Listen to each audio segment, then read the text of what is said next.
40 ఏళ్ల సుదీర్ఘ రాజకీయం ఉన్న టీడీపీ పార్టీ దాని పని అయిపోయింది. టీడీపీ పార్టీ ఇంకా గెలవదు. టీడీపీ పార్టీకి ఇంకా ఏమి జవసత్వాలు కోల్పోయినటువంటి పరిస్థితుల్లో దాన్ని నిలబెట్టినటువంటి ఏకైక పార్టీ జనసేన పార్టీ. టీడీపీ చరిత్ర అంతమైపోయింది. ఈ 2024 ఎన్నికల్లో కూడా గెలవదు అని అనుకున్న టైంలో పొత్తు పెట్టుకుని టీడీపీ పార్టీని నిలబెట్టాం. మనం 40 ఏళ్ల టీడీపీని నిలబెట్టాం. కాబట్టి టీడీపీ పని ఆల్మోస్ట్ అయిపోయింది అనుకున్న టైంలో ఆ టీడీపీని నిలబెట్టింది మనమే. ఈ రకంగా మాట్లాడింది నేను కాదు, జనసేన పవన్ కళ్యాణ్ గారండి. ఎందుకంటానంటే ఖచ్చితంగా టీడీపీ గురించి 40 ఏళ్ల టీడీపీని నిలబెట్టింది జనసేన పార్టీ అని అయితే కనుక చెప్పడం జరిగింది. దానికి అర్థం వచ్చేటట్టుగా నేను మాట్లాడాను. కాబట్టి నిజంగా జనసేన లేకపోతే టీడీపీ లేదా అంటే కనుక లేదు. నిజం నేను చెప్తున్నాను. ఇప్పుడు లేదు, జనసేన లేకపోతే టీడీపీ లేదంటే లేదు ఖచ్చితంగా. ఎందుకని అంటే కనుక కూటమిలో భాగంగా పొత్తులో ఎన్నికలకు వెళ్ళకపోతే కనుక ఖచ్చితంగా ఓటమి పాలవుతురు. దాంట్లో ఎలాంటి డౌట్ లేదు. 3 పార్టీలు కలిసి పోటీని ఎదుర్కొన్నాయి కాబట్టి అధికారం చేపట్టారు. ఇండివిజువల్గా అయితే కనుక ఎట్టి పరిస్థితుల్లో జరగకపోను. కాబట్టి పవన్ కళ్యాణ్ గారు ఆ మాట అనడంలో ధర్మం ఉంది. ఎందుకంటే 40 ఏళ్ల టీడీపీ పార్టీ అయినా మేము లేకపోతే లేదు అనే సంకేతం వచ్చినా సరే 40 ఏళ్ల అనుభవం ఉన్న చంద్రబాబు నాయుడు గారు వాళ్ళు కూడా ఏమీ కాదు మేము ఉండాలి కూడా అనే అర్థం వచ్చినా సరే, మొత్తానికి ఎలాంటి అర్థాలు వచ్చినా సరే 40 ఏళ్ల టీడీపీ నిలబెట్టింది నేనే అని పవన్ కళ్యాణ్ గారు అనడంలో ఎలాంటి తప్పు లేదు. ఇప్పుడే కాదు, నేను ఇంకో మాట చెప్తా. 2029లో ఎన్నికలు వస్తే కనుక ఆ ఎన్నికల్లో అయినా సరే వైఎస్ జగన్మోహన్ రెడ్డి గారిని ఎదుర్కోవాలంటే మరలా టీడీపీ జనసేన బీజేపీ కలిస్తేనే మళ్ళీ పోటీ ఇవ్వగలవు. విడివిడిగా అయితే కనుక అప్పుడు కూడా ఇవ్వలేవు. ఇది యథార్థం. ఇది జనాలందరికీ తెలుసు. ఈ జనాలతో పాటు అధినాయకులకి తెలుసు, టీడీపీ నాయకులు తెలుసు, జనసేన నాయకులు తెలుసు, అందరూ తెలుసు. దాన్ని బట్టి ఏంటో తెలియదు కానీ నిరభ్యంతరంగా నిర్మోహమాటంగా చెప్పాడు పవన్ కళ్యాణ్ గారు. ఏమని? 40 ఏళ్ల టీడీపీని, 40 ఏళ్ల సుదీర్ఘ రాజకీయం ఉన్న అనుభవ పార్టీ ఉన్నటువంటి ఆ పార్టీని సైతం పడిపోతూ ఉంటే నిలబెట్టింది మనమే అనేది కనుక చెప్పడం జరిగింది. అంతేకాదు, ఏదైతే చిత్రాడ సభలో పవన్ కళ్యాణ్ గారి జైకతన సభలో ఇంకా చాలా వ్యాఖ్యలు అయితే చేయడం జరిగింది. నాన్న చెప్పినట్టు డిగ్రీ పూర్తి చేయలేనని చెప్పేసి తన తండ్రి జ్ఞాపకాలని నెమరేసుకున్నాడు. అంతేకాదు, సనాతన ధర్మం ఇప్పుడు నేను కావాలని ఇది పుచ్చుకున్నట్లేదు. సనాతన ధర్మం అనేది ఇప్పుడు నేను చేపట్టింది కాదు.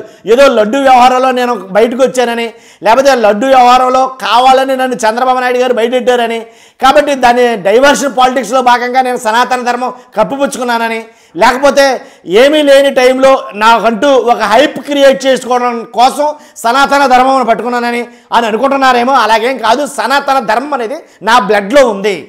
కాబట్టి రాముడు మేము ఎప్పుడు పూజించే దేవుడు, కాబట్టి రాముడిని మేము పూజిస్తానే ఉన్నాం. కాబట్టి అలాంటి రాముడు తల నరికేస్తే నన్ను మాట్లాడొద్దంటారా, నాకు కోపం రావద్దంటారా అని అన్నాడు. కానీ గతంలో పవన్ కళ్యాణ్ గారు ఒక వీడియోలో మాట్లాడుతుంటాం, మా నాన్నగారు సిగరెట్ కూడా ఆ దీపానికి ముట్టి చెలిగించుకునేవారు, అంత హైందవవాది, కాబట్టి మా నాన్నగారికి దేవుళ్ళు అంటే పడిది కదా అని పవన్ కళ్యాణ్ గారు అన్న మాటలో నాకు గుర్తున్నట్టున్నాయి. మొత్తానికి అలాగే హిందీ భాష గురించి మాట్లాడటం జరిగింది.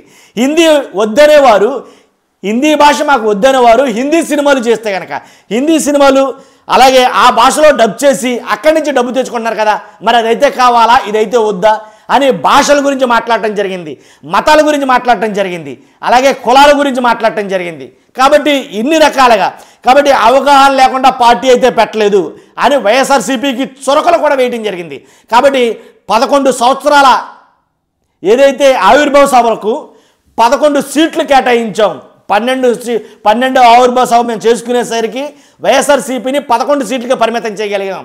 కాబట్టి నేను వద్దు అని అన్నానంటే కనుక, నేను తప్పు అది చెయ్యొద్దు అని అన్నానంటే చేస్తే కనుక ఆల్రెడీ ఎగ్జాంపుల్ 11 సీట్లు పడిపోయింది వైసీపీ.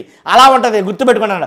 మొత్తానికి ఆ సభ ఆద్యాంతం కూడాను చాలామందికి నాకు తెలిసి 70 మందికి అర్థం కాకపోవచ్చు పవన్ కళ్యాణ్ గారి మాటలు. కాబట్టి కొన్ని కోట్స్ తీసుకుని కొన్ని ఎవరైతే రచయితలు ఉన్నారో వాళ్ళు మాట్లాడిన మాటలు తీసుకుని మాట్లాడటం జరిగింది. అలాగే వచ్చినటువంటి వాళ్ళు చాలామంది పవన్ కళ్యాణ్ గారు మాట్లాడిన దానికన్నా ఓజీ అని సినిమా గురించి అరుత్వం ఎక్కువ ఉంది. నిజంగా ఒక రకంగా కొంచెం అసహనానికి చెందాడు పవన్ కళ్యాణ్ గారు ఆ విషయంలో.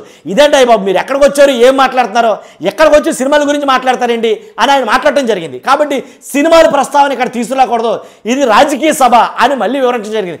పవన్ కళ్యాణ్ గారికి ఎక్కడికి వెళ్ళి తప్పు లేదేమని నన్ను అడిగితే కనుక, కాబట్టి వాళ్ళు ఓజీ అని అడుగుతూ, కాబట్టి పవన్ కళ్యాణ్ గారే కంట్రోల్ చేయలేకపోవడం, తర్వాత వాళ్ళ గొడవ వాళ్ళదే, మన గొడవ మందే అన్నట్టు ప్రసంగం చేయడం జరిగిందనమాట. తర్వాత ఖుషి సినిమా చూసి గద్దర్ గారు నన్ను ప్రోత్సహించారని, సెంట్రల్ యూనివర్సిటీ ప్రొఫెసర్ శ్రీపతి రాముడు అనే ఆయన ఎంతో ప్రభావితం చేశారన్నారు. ఇలాగ ఈ రకంగా కొన్ని వ్యాఖ్యలు అయితే కనుక చేయడం జరిగింది. కాబట్టి 100% పవన్ కళ్యాణ్ గారు చెప్పినది ఏంటంటే ఒకటే ఒక మాట. కాబట్టి అటు వైఎస్ఆర్సీపీకి చొరకలేస్తూ ఇటు ఆయన మాట్లాడిన మాటలో అందరికీ అర్థమయ్యాయి అంటే కనుక 70% వచ్చిన వాళ్ళకి అర్థం కాలేదేమో నాకు అనిపించింది. కాబట్టి చూస్తున్న మీ అభిప్రాయం ఏంటి? ఖచ్చితంగా పవన్ కళ్యాణ్ గారు లేకపోతే నారా చంద్రబాబు నాయుడు గారు లేరా? పవన్ కళ్యాణ్ గారు లేకపోతే టీడీపీ పార్టీ లేదా? మీ అభిప్రాయం ఏంటి కామెంట్ రూపంలో తెలియజేయండి. చూస్తున్న మీరు అందరూ ఫస్ట్ లైక్ చేయండి, నా మోటివేషన్ ఉంటుంది, ఎక్కువ మందికి ఇన్ఫర్మేషన్ జరుగుతుంది. Thank you very much.